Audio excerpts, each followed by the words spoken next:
All right, so the first big tool when you're going through and trying to learn how to draft quickly in AutoCAD is DIN mode or Dyn mode or whatever you want to call it. Take your cursor, come down here to your command bar, click it, and then type in DYNMODE, and you're going to see this tool pop up. Press enter, and it's going to ask you to enter a new value. There's 0, 1, 2, or 3.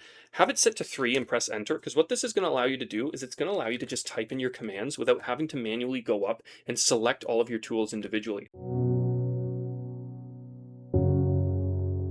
The next tool that can kind of help you save a lot of time is copying. Now you're probably thinking, okay, well, copying, I just go here, I type copy, I press enter, I select my object, I press enter again, I specify my base point, and I can just go and click around. However, there are times when you only need to copy one item or you just quickly need to get something copied.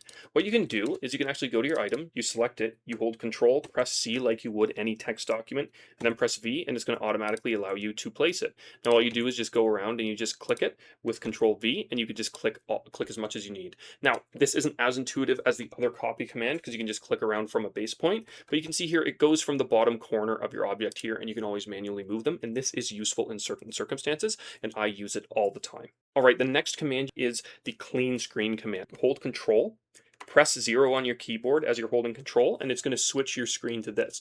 This just cleans up your screen so you can actually go through and you can start just looking at your drawing. The thing is too, if you have DIN mode activated, you can actually go through and you can just click around and you can use the commands if you know them. But again, it really improves the size of your screen and can really help you when you're drafting. Okay, so this next one also kind of does with the command bar and with DIN mode. So what you want to do is hold control and press 9. And what this is going to do is it's going to hide your command bar down here. Now, if you have DIN mode set to 3 and you're actually just typing in your commands like I do, what you want to do is go there. You're going to press control and hold control and press 9.